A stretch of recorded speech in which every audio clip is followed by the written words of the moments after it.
Okay, part of our underlying theme and why it's going to look so much like what we did when we were graphing exponential is that exponential and logarithmic graphs are inverses of each other. And if you go back to, I don't know, 2 months ago when we talked about graphing inverses, we had these pictures and we found the nice pretty points and we had this x comma y, and to find its inverse, do you remember that we would flip-flop those two numbers? Okay, that was part of the underlying theme of inverses. Or we took our equation and we flipped all the x's to y's and y's to x's and we would solve for y again. Well, that's what's happening here. And so all of those things that are related to x and y, when we make our table to graph, when we talk about domain and range, the asymptotes, all of that stuff flips to the opposite because all of our x's and y's flip when we talk inverse functions. Okay, so we are graphing today, and part of our graphing is the whole transformation idea, with that being what is inside and outside of our function, because that really helps us identify what our transformations are. In a logarithmic function, to be considered inside, a lot of the times it's going to have a parentheses. So I would consider this inside. Now I'm going to clarify that because it doesn't have to have parentheses. An example of one that would have parentheses would be something like log of x plus 2. That plus 2 would move us left 2. Okay, so that would be inside. A lot of times a ROY will also be grouped with parentheses, like a negative x like that. It doesn't have to. To be considered inside, something like 2x, that 2 is inside, and that would be a horizontal shrink by a half. Okay, so you don't have to have parentheses to be inside. But if it is addition or subtraction, it does have to be grouped with the parentheses. It's the multiplication that does not require a parentheses to be considered inside. Outside then would either follow that or not be grouped with parentheses. So we would have an outside area here. This is typically where you would see our pluses and minuses to move us up and down. There's another outside area over here in front of the logarithm, and that is typically where you would see like our ROX or our vertical stretch and shrink. Kind of comparing them side by side here, and we're going to do that again on the next couple pages here, just making sure we're good to go with where transformations are located in our logarithmic functions. This, as an outside number, would have looked like x plus 2. Notice those are almost the same, right? The difference is grouped to the inside with parentheses, not. So this would be left 2, that would be up 2. Okay, compare that then also to this one, a negative on the inside compared to a negative on the outside. A multiplication on the inside, a multiplication on the outside. Okay, so kind of seeing them side by side, and it's really this top row, the grouping with parentheses and not grouping with parentheses, that we want to make sure that we're good with. Okay. And before we get into our actual graphing of logarithmic functions, just again, focusing on our transformations, what do those look like specific to logarithms, reminding ourselves of all of those options. Reflections are any negatives, and just like I showed on the last one, and then reminding us of how we actually attack that in our table of values. And ROX is going to sit out front of my logarithm, and remember that an ROX will impact our y column, right? It goes down our y column and changes all the signs. And ROY would be inside of my logarithm, usually grouped with the parentheses there, and that would impact the x column of my table. That if we have a shrink or stretch, that we are looking for a multiplication, what does that look like specific to our logarithmic graphs? A multiplication on the outside would look something like this, and remember that all outside things impact our y column exactly as they are, so I'd multiply my y column by 2.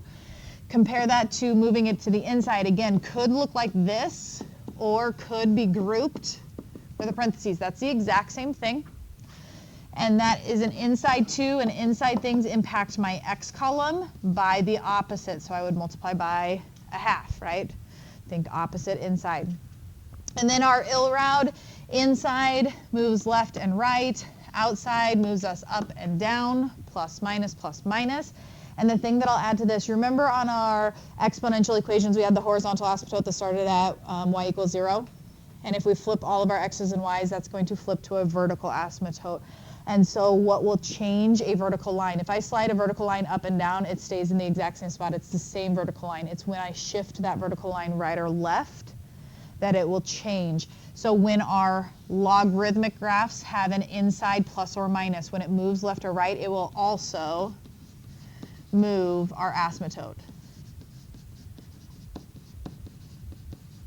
Okay, so very important, again, remembering what impacts our asymptote, what our asymptote looks like, which we'll get to in just a second here for our logarithmic equations. How do we build our table of favorite points? It is the exact same idea as our exponential.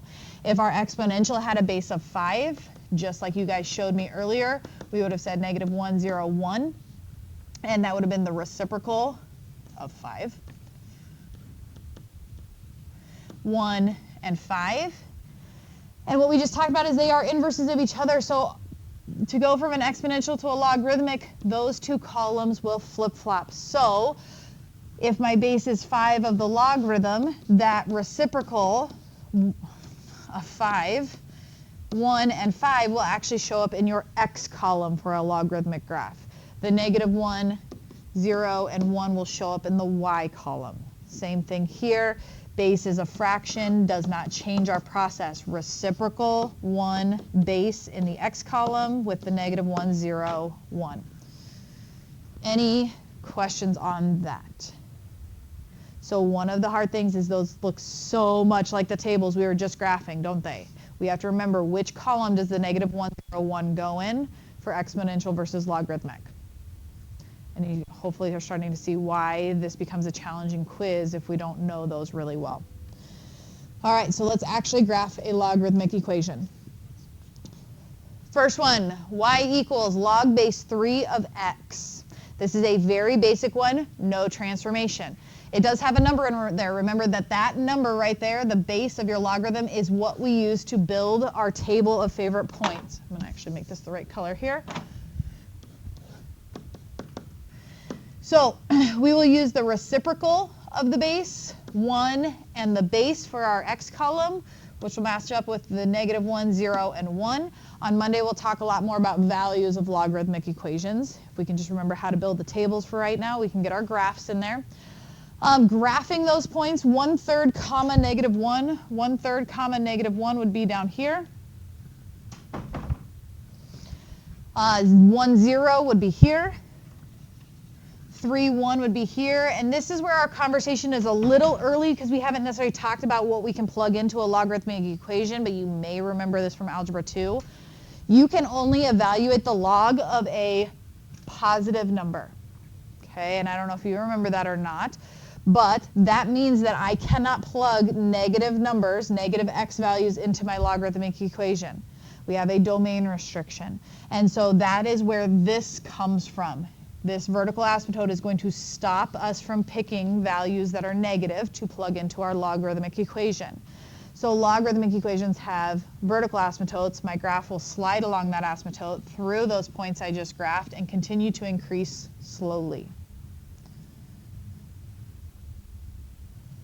So then applying a transformation to that,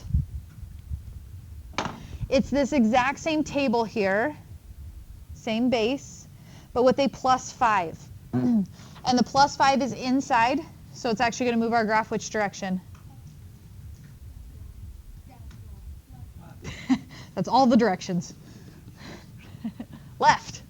Left 5, inside, opposite, ill around, all of that good stuff, right? Okay, now if I move each of my points left 5, it does put them in the negative, and we're going to talk about that in just a second here. What else would move left 5? Your asymptote. You already got it. So my asymptote's going to move over here. And I just got done telling you guys that we can't plug negative numbers into a logarithm, didn't I? 1, 2, 3, 4, 5. But the function is adding 5 to whatever number I plug in. Okay? So yeah, I plug in negative 1. When I add 5 to it, it's actually evaluating it for 4, right? So it's not taking the log of a negative number. Which again is why that asymptote's stopping us from picking anything less than negative 5, because then it would be a negative number in there. Your asymptote should move left 5 as well. That's a very basic one. Any questions? All right. Always vertical asymptote. You got it. Okay. Let's go ahead and we just have a couple examples with all of our different transformations showing up. And then our last two are just making sure that we know some certain things about logarithms here. First one, f of x equals negative log base 5 of x minus 2. Okay, you guys are going to build the tables for me. You guys are going to tell me the transformations.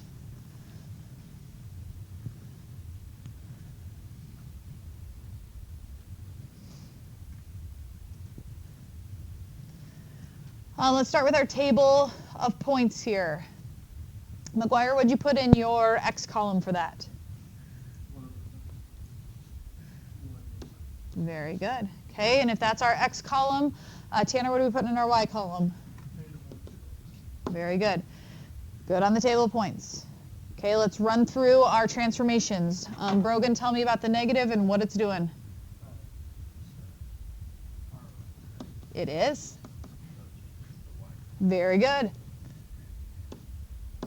Okay, how about the minus 2? Seth, what's that doing?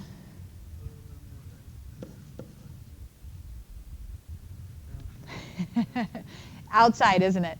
And that's where, again, we've got to slow down on these. Not grouped with a parentheses, going to move our graph down 2. Does that move our asymptote on this one? No. I mean, yeah, it can slide down 2, but it's still the same exact line, right? Which is what line? Ooh, we haven't talked about that. How do I explain or describe my asymptote if it is this vertical line right here? You got it. X equals. Okay, that's a big thing. It's a vertical asymptote, always a vertical asymptote, which vertical asymptotes are always x equals, and we talked a lot about that last section, right, when we were graphing our rational equations and all of our vertical asymptotes had to be x equals a number. X equals 0. Will only move if graph moves right or left. Okay, and our graph did not move right or left, it moved down, which I need to do to each of these points. So I've got the point 1/5, 1, and I'm supposed to move that down 2. So 1/5, 1 would be about here, move it down 2. 1, 0, down 2. And then 5, negative 1 would have been here, down 2 would be here. Slide along my asymptote through my points. Okay. Domain on this one. Sydney, what do you think for our domain?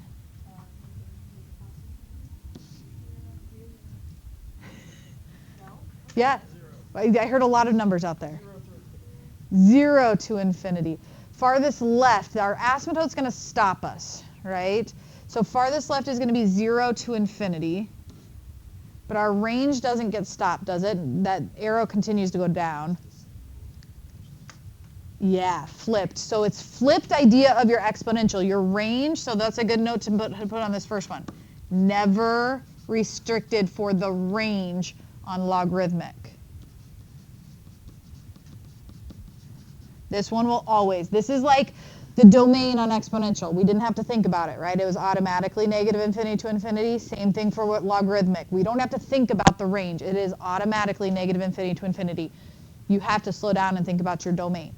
Okay, your domain will be restricted by wherever that vertical asymptote is and whichever direction it's headed. One of the things that you will notice is that one of the numbers of your domain and your vertical asymptote should be the same. Okay, it doesn't have to be the first or the second always, but one of those numbers will match your vertical asymptote because one side or the other of your graph is going to go towards that asymptote. Questions? Ready for our next one? Okay. Next one, negative log base 4 of x plus 3 minus 2.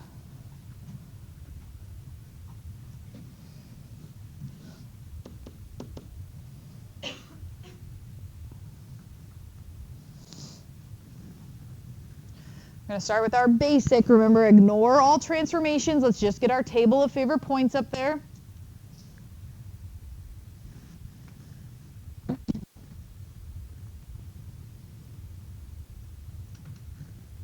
Ellie, what would we put in our X column for our table of favorite points? Very good. Alex Downing, how about our Y column?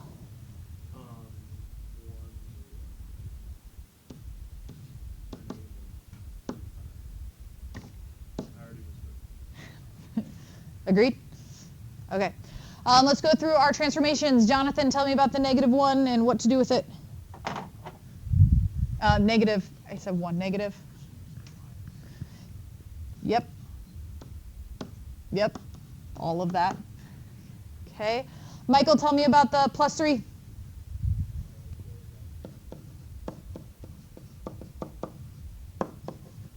Okay, Jordan, how about the -2? All right. We've got a movement left, and we've got a movement down. So the 3 or the 2, Nick Wageman, does the 3 move our asymptote, or does the 2 move our asymptote? The 3. Left 3. Very good. Okay, vertical line moved to left 3. I now need to take each of my dots and do that, right? I need to count left 3 and down 2 with each of those dots. So 1/4, 1. 1/4, 1 would have started here. Left, 1, 2, 3, down 2. 1, 0 would start here. Left, 1, 2, 3, down 2. And 4, -1. Left, 1, 2, 3, down 2.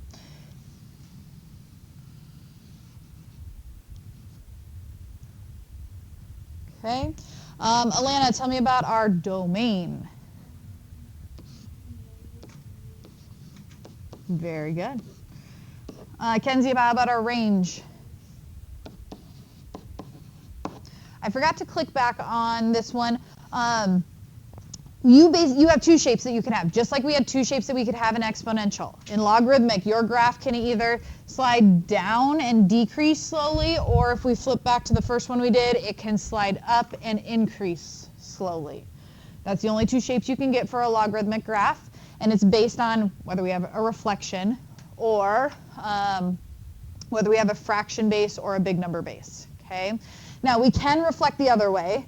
So it could be the shape going the other way, which we'll get here soon. Not yet. All right, we got 2 left.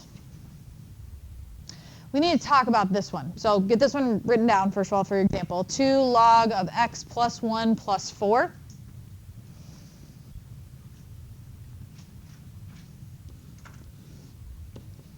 And I go to set up my table of favorite points, and I go to look for the base. And there's no number written there. This is where we have to know a little bit about logarithms. It's 10. And this is what always throws people off, because a lot of times in math when something's missing, it's a 1. But in log, the standard base for a logarithm is 10.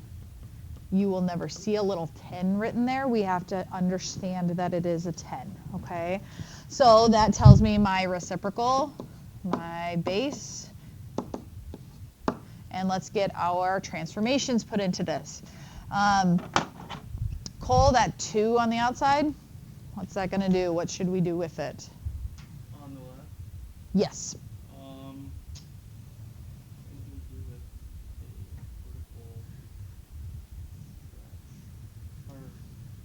Yeah. Yeah. Correct. Vertical stretch. Which column do you multiply if you say the word vertical? X's or Y's? No, transformations are transformations. This is the way we always see them. So if anything vertical will always impact our y. We already took care of the flip part when we flipped the original numbers. So you don't have to change anything about the way you treat transformations.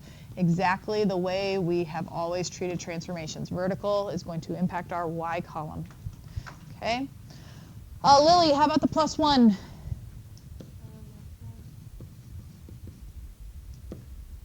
Good. Nick Peterson, how about the +4? Good. Brogan, which one of those changes my asymptote? Good.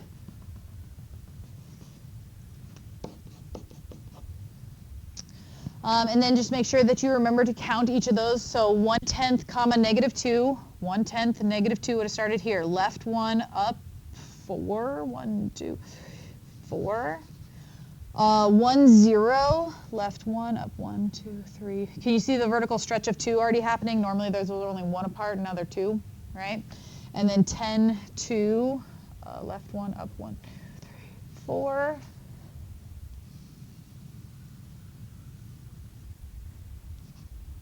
Okay. Jared, how about our domain? Very good. And Sailor, how about our range? Perfect. Any questions? Yeah.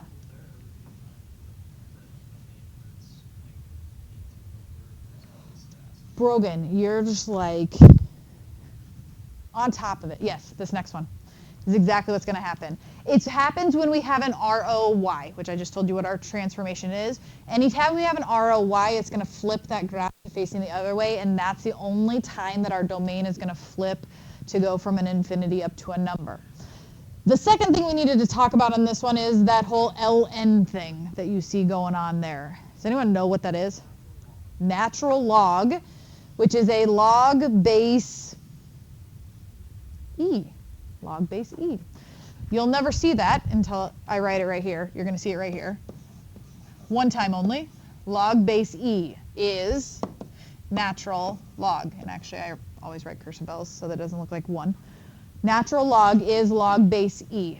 Again, just like log base 10 will not have the 10 written there, ln will not have an e written here. This is you understanding what that notation means. So now we know to use e to make our table of points, and we have to remember those two numbers from yesterday. What is the reciprocal? 0.4, and e is 2.7. 0.4, 1, 2.7. So that reciprocal and e show up again in logarithms. Got to know those two numbers. Okay. So I did already identify the first one as being an ROY. Peyton, which column do we change because of that? Good. Okay. And then that -7. How about Nick Wageman again? What do we do with that -7? Tanner's our asymptote moving on this one? Nope.